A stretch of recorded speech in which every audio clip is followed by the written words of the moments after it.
Boa noite a todos. É um imenso prazer estar aqui com vocês, mesmo que só virtualmente, para a abertura de mais uma mostra de filmes brasileiros com consciência social.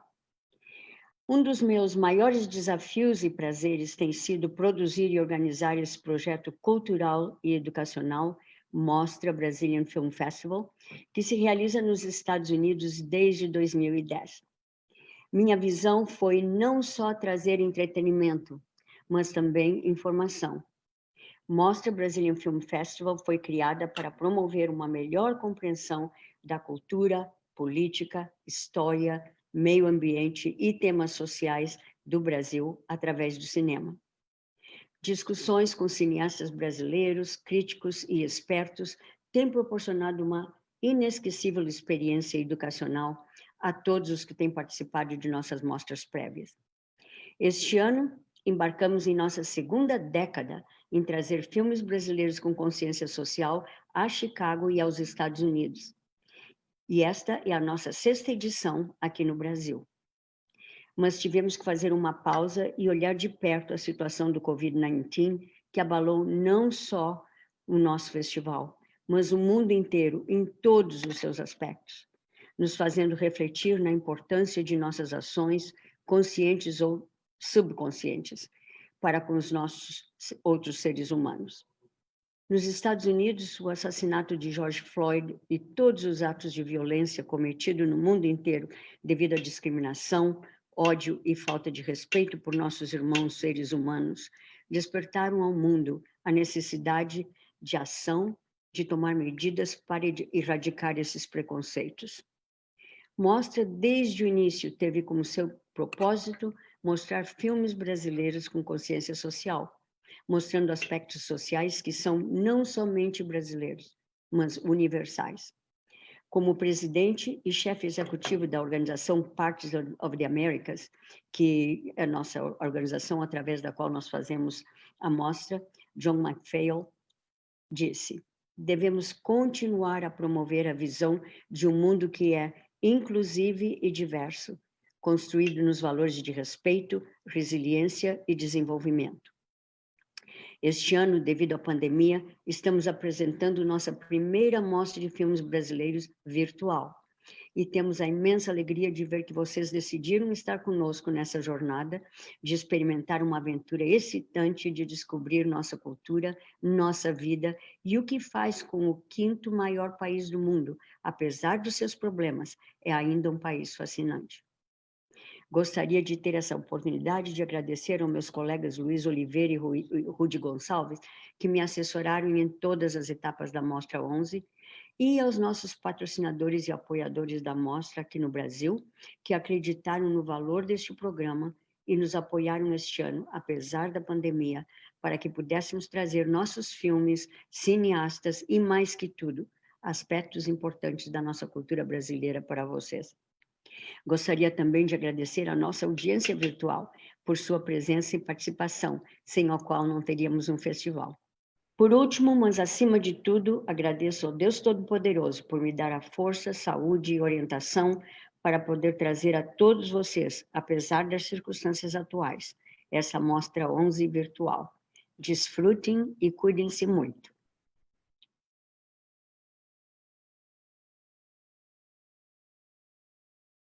Enfim, muito bem-vindas, boa noite, muito bem-vindos, muito bem-vindas à Mostra 11 Brazilian Film Festival, este ano totalmente online. Eu sou Luiz Oliveira, eu sou coordenador da mostra aqui no Brasil, e eu estava vendo essa fala da Ariane Friedel, que é a diretora da mostra, e me deu um pouquinho de saudades, quando a gente fazia até no ano passado a mostra virtual, que a Ariane vem todos os anos para o Brasil. Esperamos que no próximo ano a gente tenha a possibilidade, né, de fazer essa mostra presencial aqui em São Paulo e também no Rio Grande do Sul.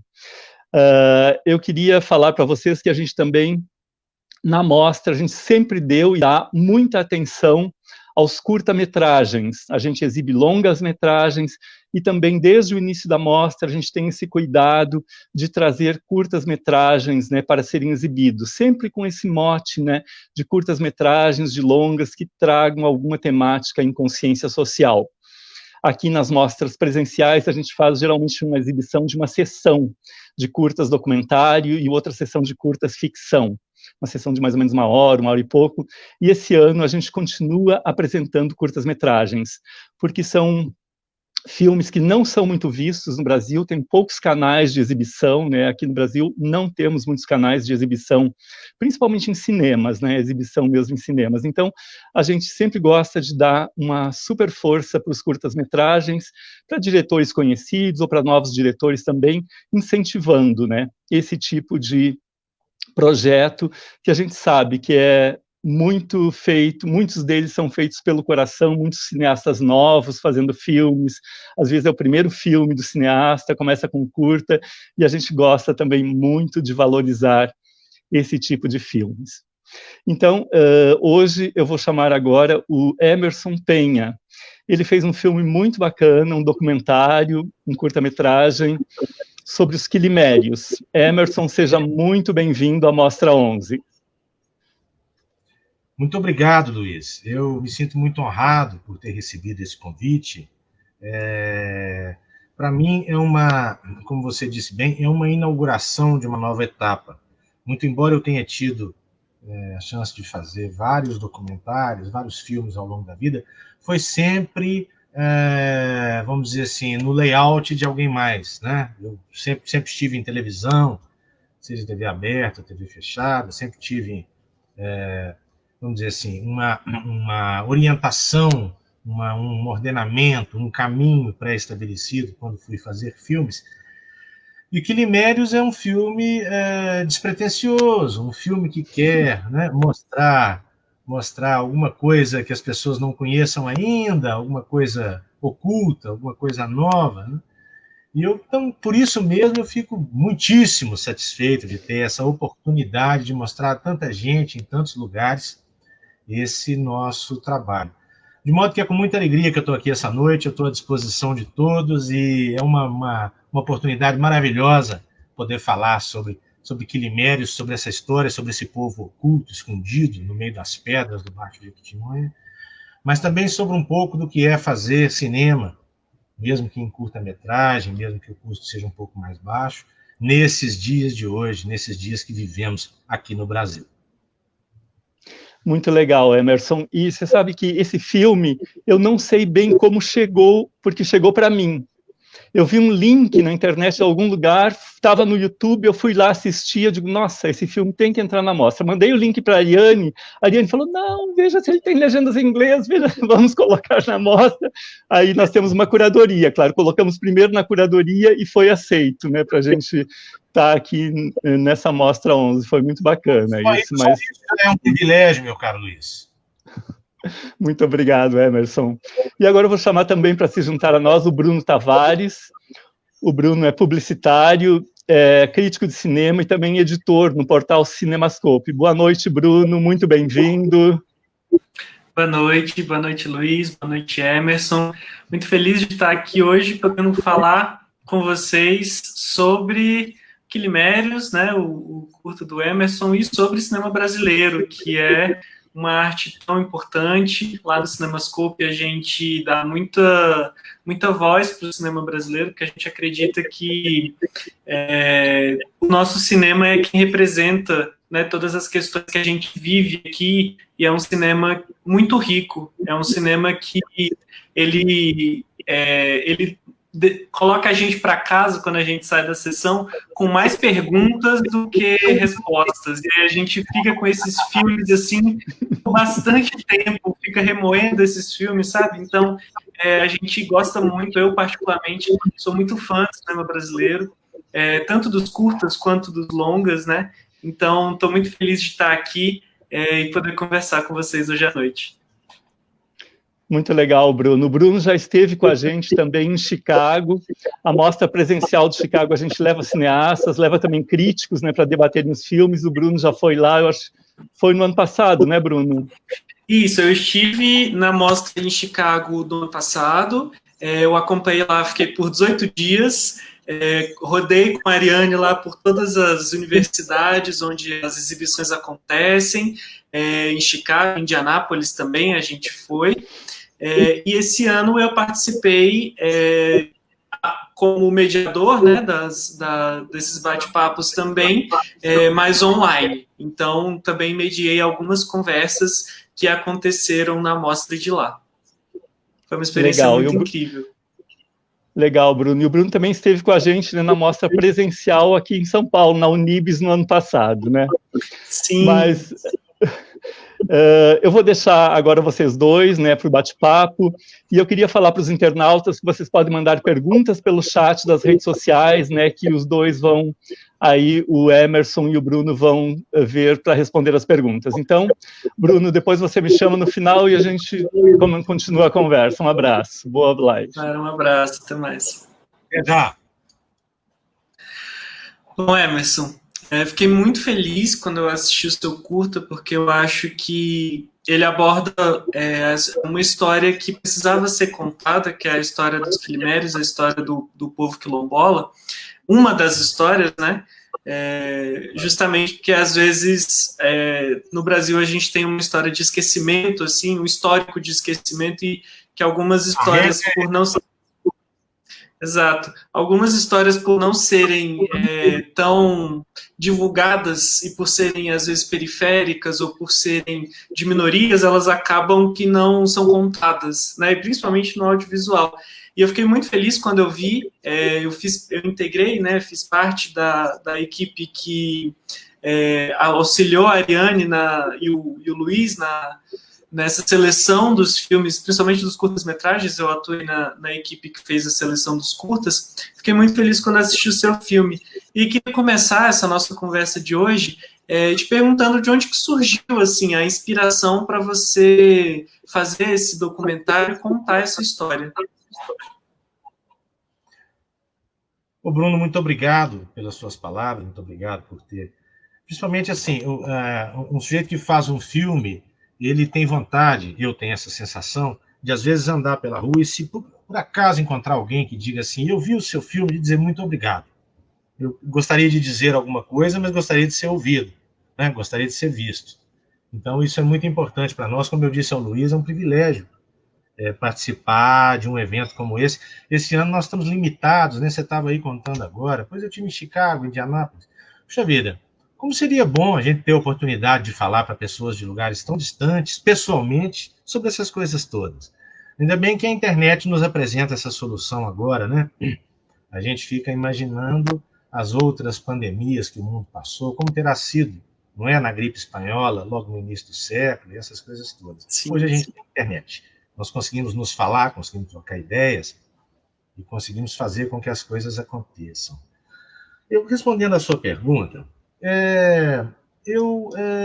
já venho assim, já existe uma certa sensibilidade da minha parte para esse tipo de questão, porque eu sou, a minha alma mater é o FMG, é a FAFISH, Faculdade de Filosofia e Ciências Humanas. Eu cheguei lá aos 17 anos, né? Eu me formei em comunicação, com ênfase em jornalismo, e depois me pós-graduei em cinema, essa coisa toda, mas já ficou plantada ali uma semente. Eu digo isso para dizer que a FAFISH, que é o FMG, são instituições essencialmente roseanas, São instituições de orientação rosiana, são instituições que preservam, que cultivam, que distribuem interpretações e visões sobre a obra de João Guimarães Rosa.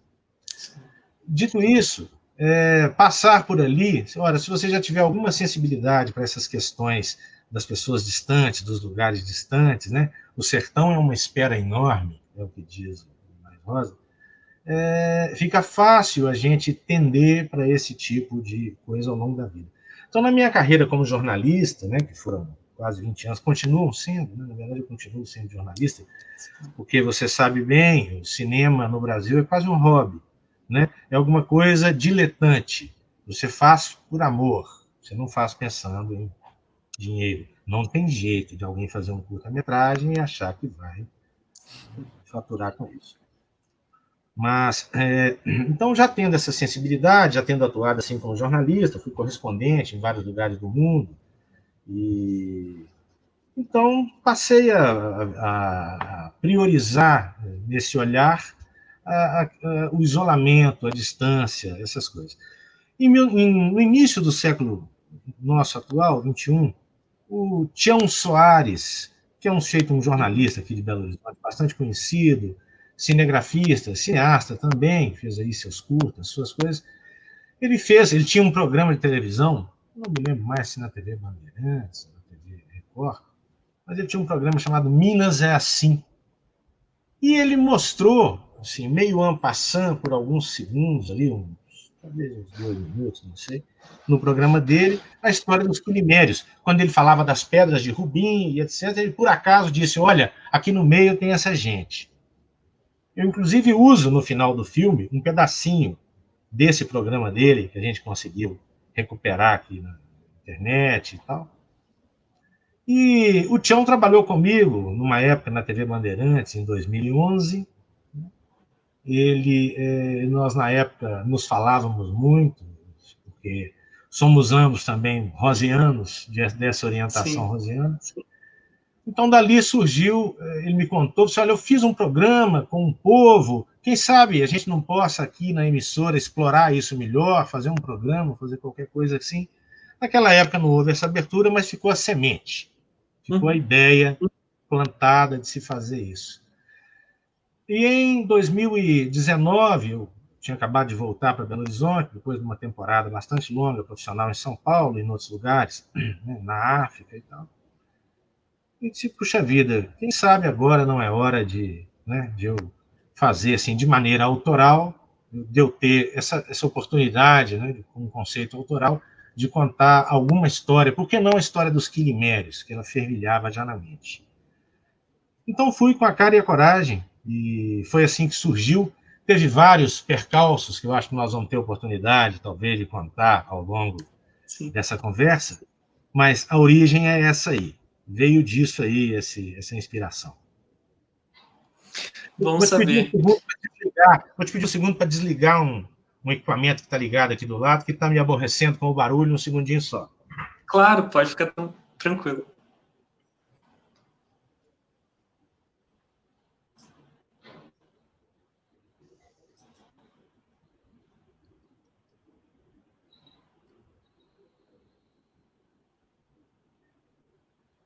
Bom, pessoal, aproveitando que o Emerson deu uma saída, se as pessoas que nos assistem, se vocês tiverem qualquer dúvida, qualquer questão que vocês queiram saber mais sobre a produção desse curta, ou sobre a própria história do Emerson, a história dos quilimérios, podem mandar pelo chat que a gente lê aqui e vai ser ótimo poder conversar com vocês também.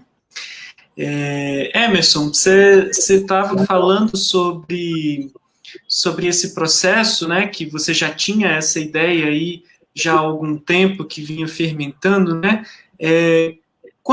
se você consegue precisar, mais ou menos assim, quanto tempo você fez a produção mesmo, quanto tempo durou a produção do Quilimérios, assim, mais ou menos entre você pensar num roteiro ou numa lógica, né, de entrevistas, digamos assim, porque não sei como foi o seu processo de produção de roteiro mesmo, até a finalização, né, a captação, mais ou menos quanto tempo você passou nesse processo? Eu voltei para Belo Horizonte, deixa eu fazer aqui uma conta. Eu voltei em março, né? Em março eu disparei esse processo, mas só que já estava fermentado desde antes, como eu lhe contei agora nessa última fala. Uma coisa que já vinha sendo fermentada desde 2011, mais ou menos. E já vinha, no período que eu estava fora, eu já sabia que voltaria para Belo Horizonte em fevereiro ou março, eu já vinha pensando em um tema qualquer, um tema apaixonante, um tema cativante para mim, porque eu gostaria de contar, no qual eu poderia trabalhar e fazer uma obra cinematográfica. Curta-metragem, mas tratado com essa linguagem. Eu digo isso porque, em outras oportunidades, outras coisas, outros trabalhos interessantes da vida, a linguagem foi sempre um pouco mais jornalística, né? Documentários também, mas com ênfase muito em uma linguagem, vamos dizer assim, um pouco mais didática, expondo um pouco mais as coisas. Limedes é um filme emocional, né? Um filme que conta, sim, a história daquele povo, daqueles lugares, mas que chama a atenção para a coisa das pedras, para a coisa do isolamento, né? E então vai um pouco além desse conceito. Eu te diria assim que do momento em que eu apertei um botão e disse, bom, vou fazer, até o momento de fazer mesmo, acho que uns 4 meses. Ainda mais que eu já tinha de antes começado um processo de inscrição na Lei de Incentivo à Cultura aqui de Minas Gerais, e até é muito curioso, vale a pena contar, já que estamos falando de tempo. Eu inscrevi esse filme na Lei de Incentivo à Cultura aqui do Estado de Minas Gerais, dizendo, puxa vida, uma história dessas, né? Por que é que o governo não nos incentivaria? Por que é que não valeria a pena contar? E os caras me responderam depois de algum dia, dizendo assim, olha, você tem que nos dizer se é um documentário ou se é ficção. Se for ficção, precisamos de um pré-roteiro de filmagem, porque... Como ficção? Como assim? Não há registro desses quilimérios em lugar nenhum. Esse povo não deve existir. Você é que inventou isso, que pensou nisso aí. Tá? Isso é a consultora da Secretaria de Cultura falando comigo, aqui, trocando e-mail, peguei lá. Tá? Você tem que nos trazer algum registro, alguma coisa que diga que esse pessoal está lá de fato, que essa história existe. Né? E eu pensando nisso alguns dias depois, em como produzir esse tipo de prova, eu cheguei à seguinte conclusão, falei, bom, se eu for até lá para fotografá-los, conversar com eles e produzir um roteiro, numa distância dessas, com todo esse custo de hospedagem, de deslocamento, ora, se eu for até lá, eu faço o filme. Né? Sim. Eu monto de lá. Nesse caminho, nesse esforço, você já faz o filme, né? Eu levo comigo um produtor, levo o diretor de fotografia, levo um assistente e faço lá um filme. Não tem sentido eu percorrer 900 quilômetros daqui até lá, num lugar de difícil acesso, algumas horas a pé caminhando para chegar até eles, não há estrada, eles fazem questão de viver assim, o filme mostra isso. Se eu for até lá e enfrentar tudo isso, eu vou fazer esse filme. E fui lá e fiz. E continuei com o processo, né, no governo do Estado. Fui lá, fiz o filme. Daí o tempo relativamente reduzido, desde a tomada da decisão até ir lá executar. Em maio nós fomos. E continuei com essa história com o governo do Estado. E mais uma particularidade, mais uma situação peculiar que eu acho que vale a pena contar, é que quando eu voltei e continuei com o processo lá no governo, eu trouxe uma autorização do Nivaldo, que é o líder lá dos Quilimérios, que está lá no filme. E o Nivaldo, ele assinou essa autorização com o dedo, no carimbo. Ele não sabe escrever. Né? São pessoas, a história conta isso. E o governo do Estado disse assim, não, isso não vale. Você tinha que ter certificado isso de alguma maneira, passado em algum cartório, arrumado uma testemunha que assinasse. Continua esse povo não existindo para nós aqui formalmente. Então eu fui lá e fiz um amigo ir lá, subir lá, gravar uma autorização de filmagem com o Nivaldo Quilimérico, que também está lá no final do filme.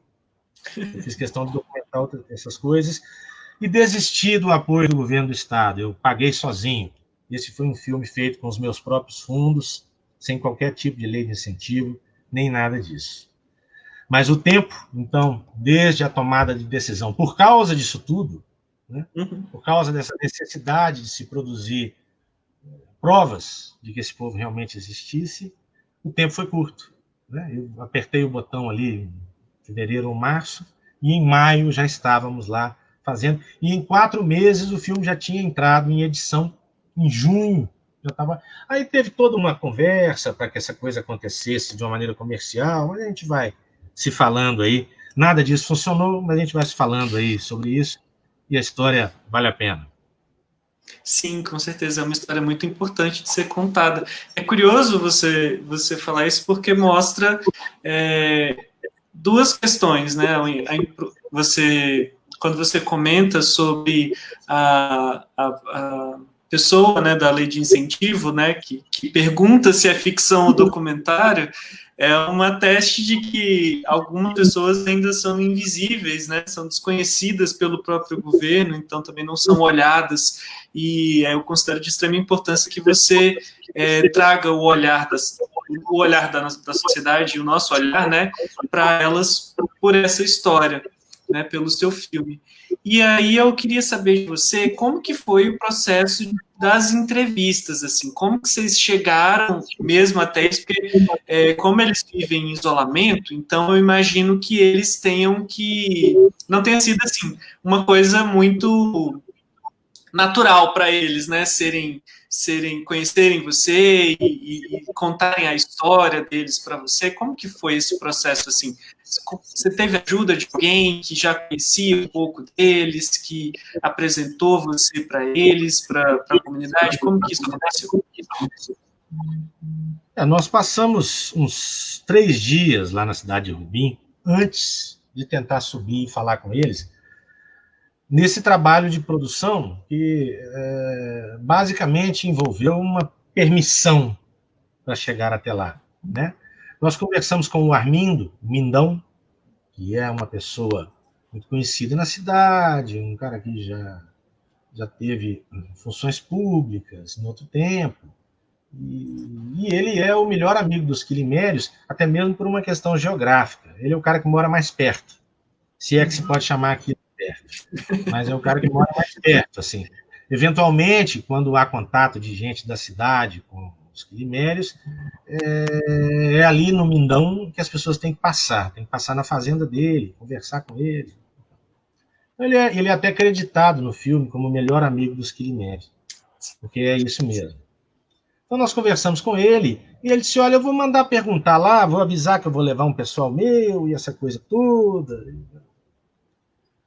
Deu até certo, nós fomos lá, conseguimos fazer as entrevistas, e eu posso contar que não foi sem algum espanto que eles permitiram que a gente chegasse lá, né? Inclusive durante a entrevista com a Dona Flor, que foi acho que é o segundo aparecimento de um quilimérico. Primeiro aparece aquele pessoal da estrada, depois aparece a Dona Flor, que é a matriarca deles, lá a mais velha, embora o papel de liderança mesmo seja exercido pelo Nivaldo, ela é que é a mãe de todos ali, né, naquela comunidade. Eu consegui conversar com ela por alguns minutos, quase tudo que ela falou está no filme, porque a filha chegou logo depois, e chegou de uma maneira não muito amistosa, né? Meio que dizendo, o que é que essa gente está fazendo aqui? Quem é esse pessoal? Vocês vieram aqui por quê? E aí nós saímos. Depois foi preciso, inclusive, pedir formalmente autorização para poder usar esse trecho que ela falou e tal. Eu mostro isso lá no final do filme. Mas a filha chegou de uma maneira muito inamistosa. Eles não gostam de estranhos.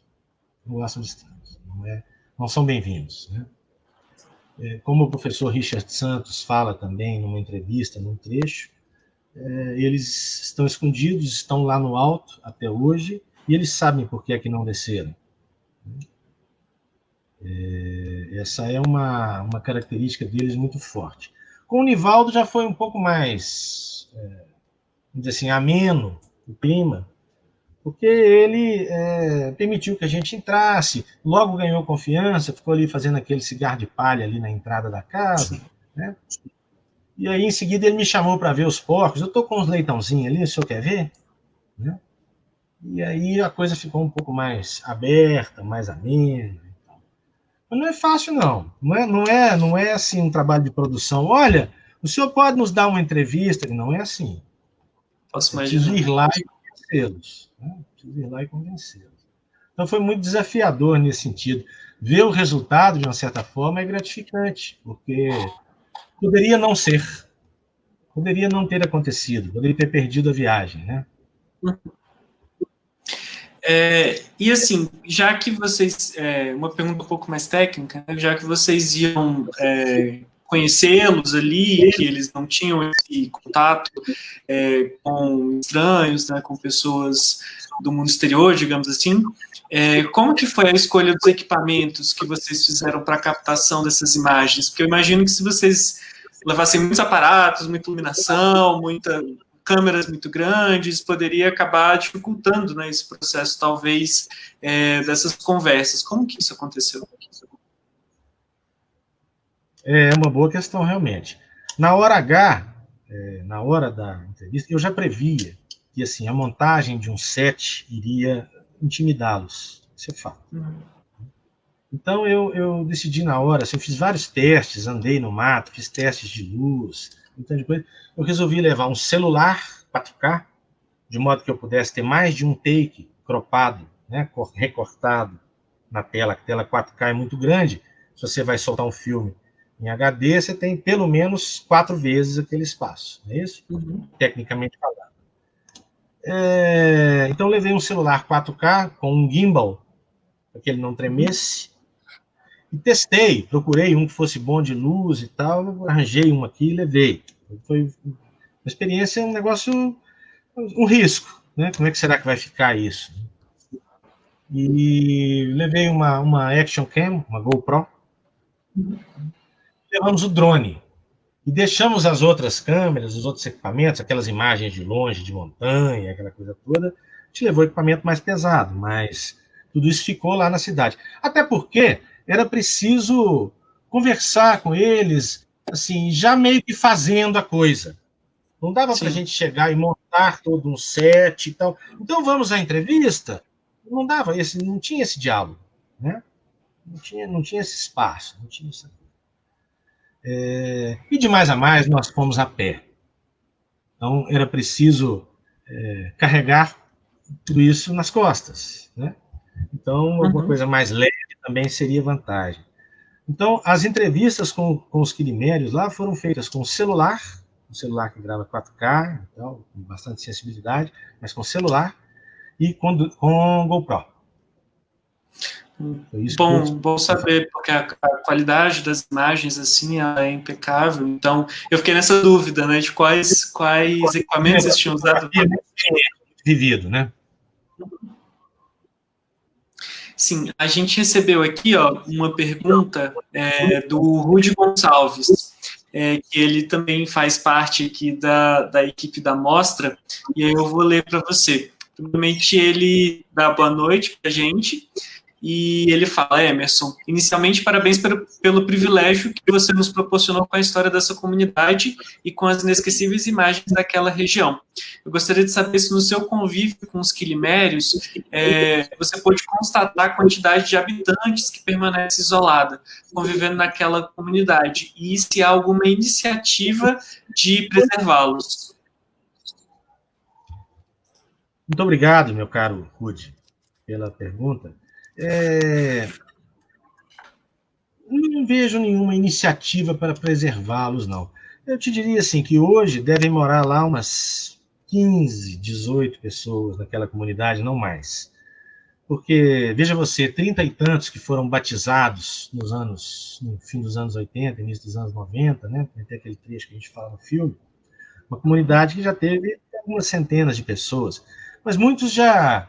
A cidade é muito sedutora, as coisas da cidade são muito sedutoras, e com o passar do tempo, os mais jovens não se sentem assim, à medida que vão convivendo com pessoas da cidade e tal, eles já não se sentem assim muito, vamos dizer assim, discriminados. Tem um lado bom, é claro, a palavra é essa, né? Discriminação, uma segregação, um povo que não era nem quilombola, nem indígena, mas que ao mesmo tempo era dos dois, né?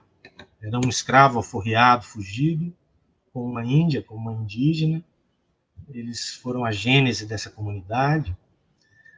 Então, já teve ali algumas centenas de pessoas, com certeza, esses são os relatos, mas hoje eu te diria que umas 15 ou 18. O resto da turma vive na cidade, as pessoas venderam as terras. São terras muito inclinadas, é muito difícil plantar ali. Então você vende muito barato, você consegue no máximo trocar por uma casinha, um barracão na cidade. Mas são poucos. Não vejo nenhum incentivo para preservá-los, não. E veja que o governo do Estado sequer sabia que eles existiam. Sim. Então, por aí a gente vê que não havia um cuidado, né? Eles não têm nenhum reconhecimento, nem como quilombolas, nem como indígenas. Eles têm, sim, o benefício que têm as pessoas nessas condições, né, do governo, mesmo assim, por causa do esforço das pessoas em Rubim mesmo, e disseram, puxa vida, é preciso que a gente dê a essas pessoas a chance de ter, sei lá, benefício previdenciário, não é? Algum tipo de coisa, salário família e afins, né? Isso foi conquistado por eles, mesmo que por inércia, né? O Nivaldo conta no filme, eu aposentei, não sei nem como é que me aposentaram, eu nem carteira de identidade tenho. Né?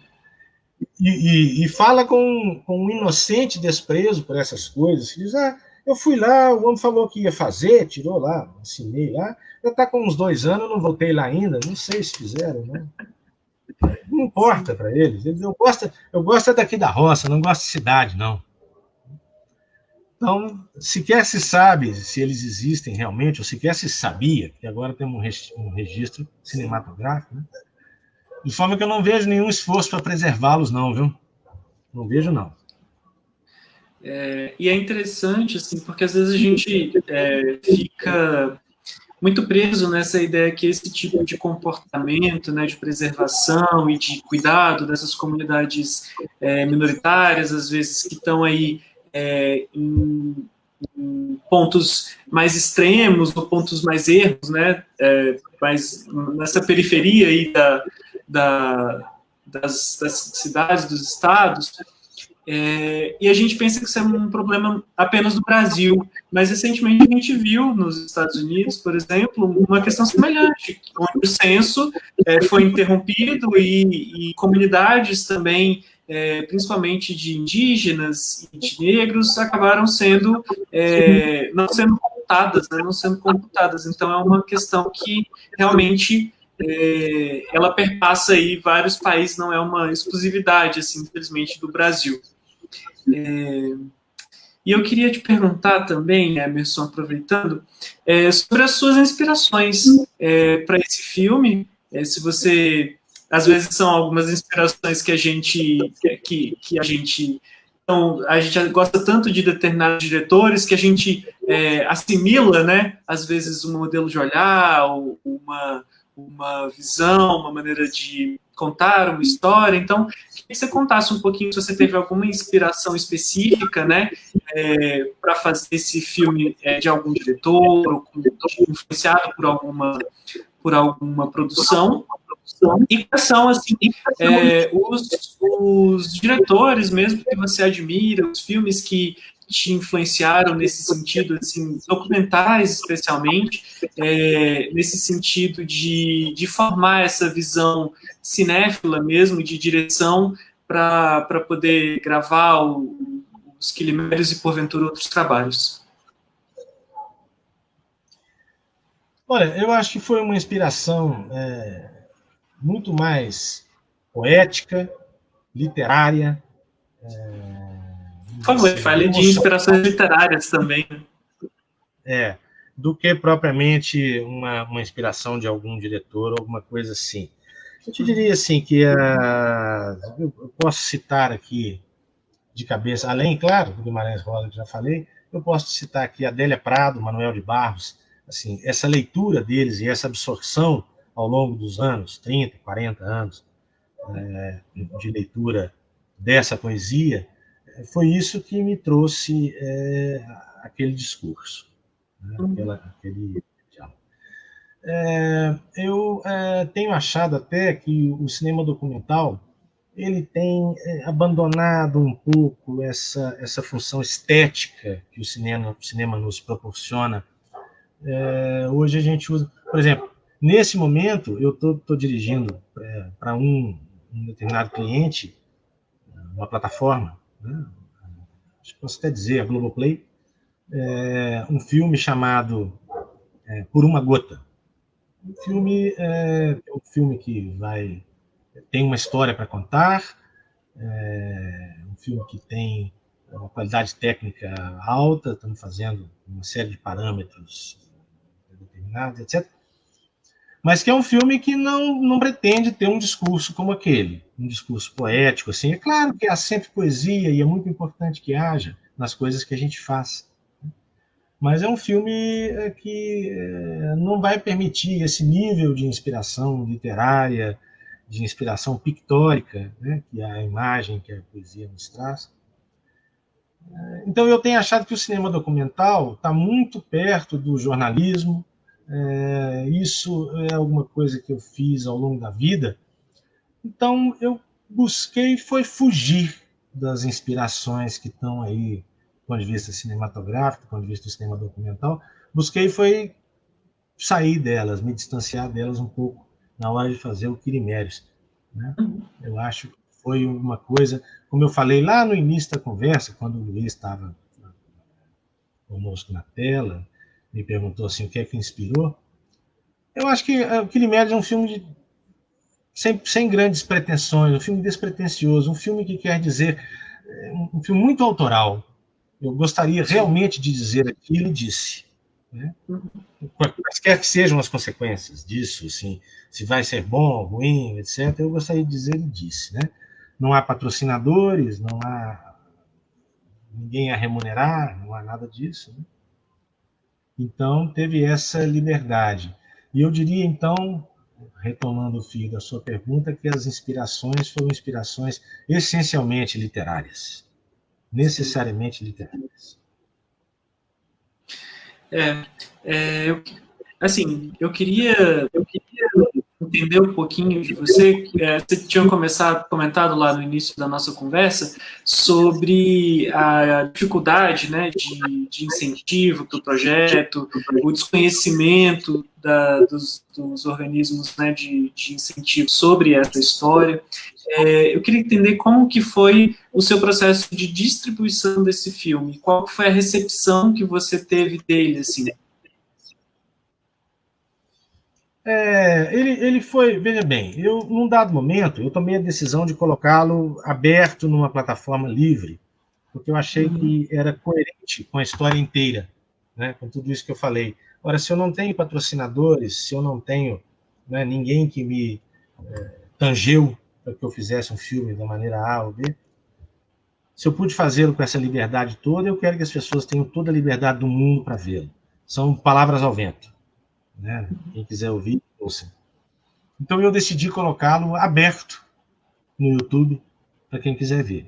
E fiz, evidentemente, né? Se você faz um filme, você quer ser visto, você quer que as pessoas vejam e que achem bom ou ruim, mas que vejam. Você quer ser visto, você quer debater isso. Isso é que nos nutre, afinal de contas. Ao par de qualquer vaidade, desejo, você quer interlocutores, né? Isso é que nos alimenta, que nos mantém de pé. Você quer que as pessoas achem alguma coisa, pensem em alguma coisa, que vejam isso, que tenham chance de conhecer. Então, assim, foi um processo, até vale a pena citar, foi um processo muito tranquilo, assim, eu quis muito escrever aquilo, me sentei de uma maneira muito livre, tomando aqui o meu tempo, sabe, sem que isso prejudicasse esse trabalho, assisti minuciosamente aquelas imagens todas, para poder ter aquele tempo de discurso, para poder mostrar aquelas coisas. Eu acho que essas coisas todas são parte do processo criativo, né? São parte de uma, vamos dizer assim, de uma característica, de uma assinatura de um autor, né? Seja lá o que isso signifique. Não, sim. Nós temos aqui uma interação da Lube Vilacqua. Ela fala o seguinte, que provavelmente com o passar dos tempos, os quilimérios serão extintos, já que os mais novos, né, já que não mais, provavelmente com o passar dos tempos serão extintos, já que os mais jovens não estão naquele lugar, né, que eles estão nessa posição de segregação social. Você acredita realmente, então, que talvez os quilimérios, em algum momento, cheguem à extinção como um povo, assim? Sim, eu acho que fatalmente. Fatalmente. Né?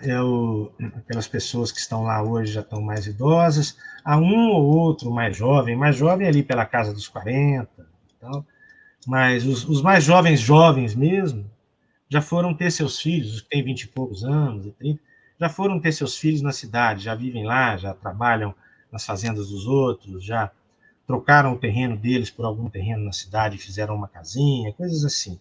Eu acho que sim, acho que eles estão fadados à extinção, inevitavelmente. Acho que é uma história que precisava ser contada agora, senão não seria mais contada, sem dúvida. Mas eu acho que ela veio num momento muito importante, e que bom que você teve essa atitude e teve esse olhar, né?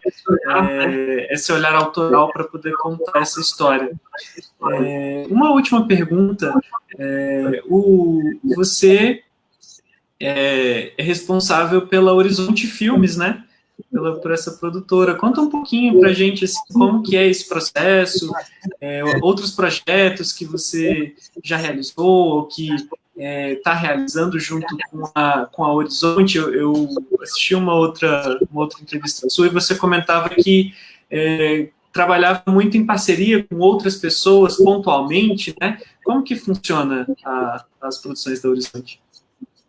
É assim, eu não tenho, assim, como eu trabalho com outras coisas também, né?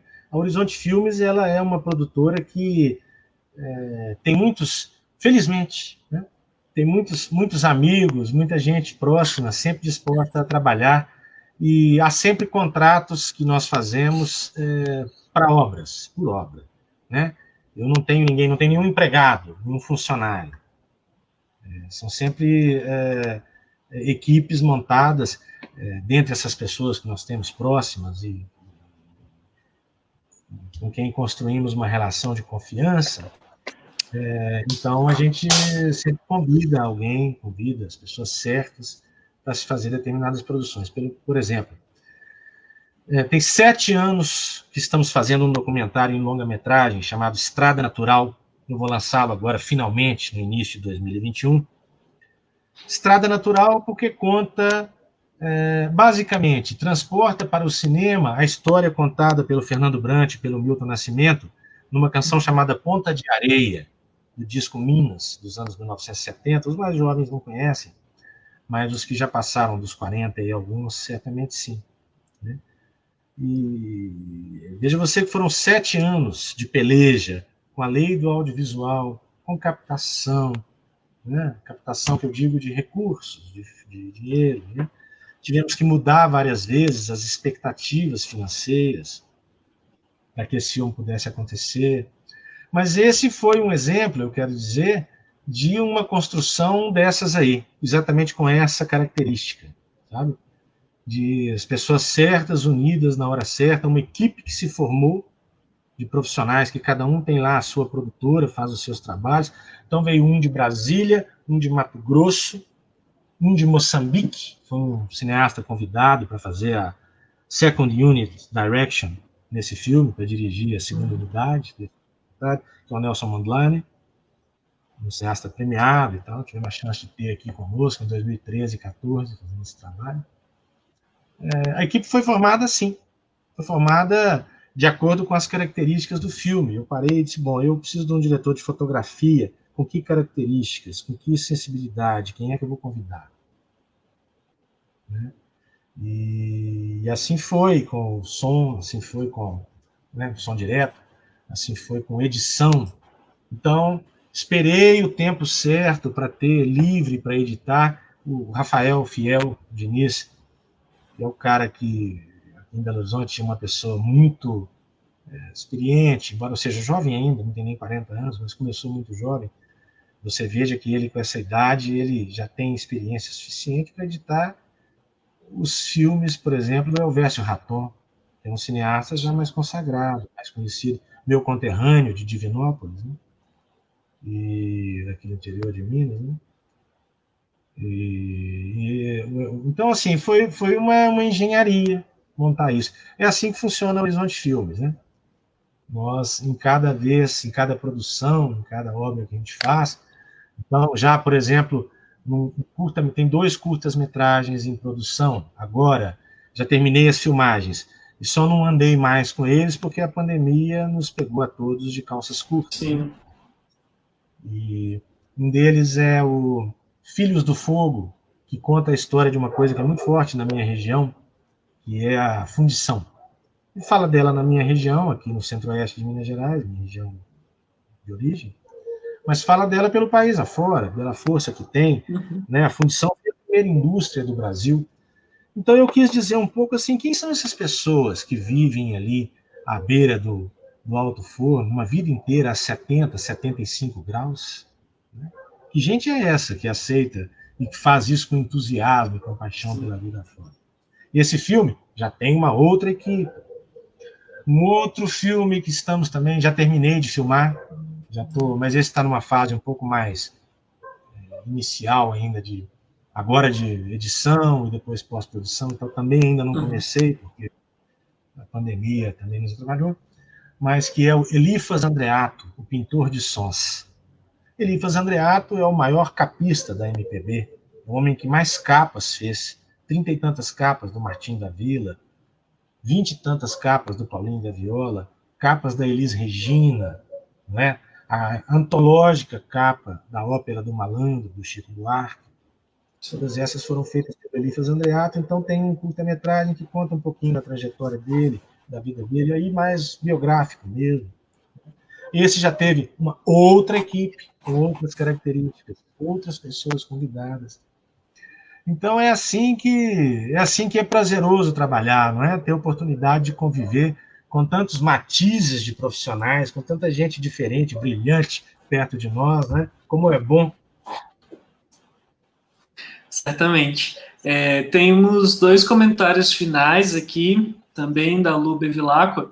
Ela fala a você, Emerson, realmente você merece parabéns por fazer com que os quilomérios chegassem ao nosso conhecimento. O filme também é uma forma de tirá-los dessa segregação social, da invisibilidade. E ela fala que, diante do contexto atual em que vivemos, o seu documentário é um ato de coragem e resistência. E ela está grata.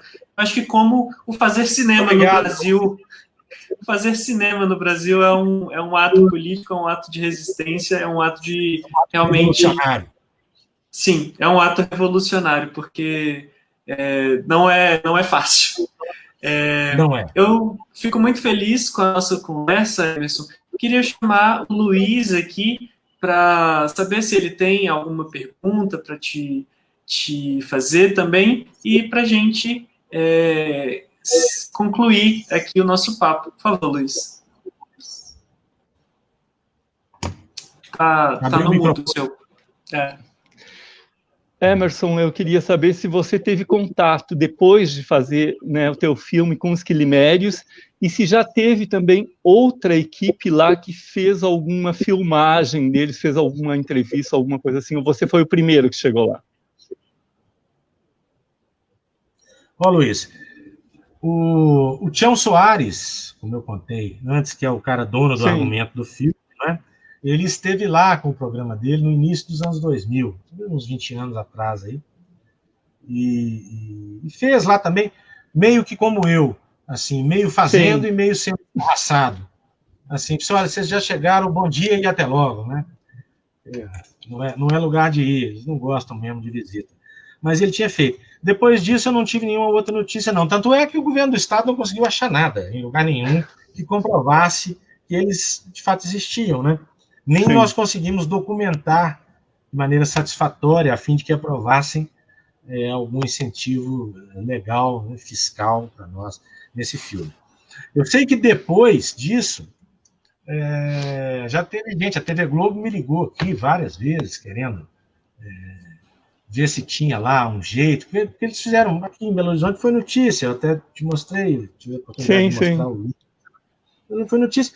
Os caras disseram assim, pô, puxa vida, vamos fazer uma matéria que esses caras não pegaram Covid, ou que esses caras não tiveram, ninguém vai lá, então eles estão isolados, não tem risco no meio dessa pandemia. Realmente temas interessantes, né? Mas eles responderam pelos emissários que foram mandados lá que não queriam papo, não. Não queriam conversa. Ok. Eles querem ficar lá. Querem ficar lá nas montanhas, sim. Eles são gente da montanha, o tempo ali passa diferentemente, né? A grande preocupação do Nivaldo é se a onça vai comer as leitoas dele ou não vai, né? Sim. Então ele eles não querem gente lá, não. Algumas pessoas fizeram algumas coisas de celular, eu recebi aqui, mas aí gente que foi assim, um cara sozinho, foi lá com o celular e conseguiu conversar com um deles, eu recebi aqui algumas mensagens aqui.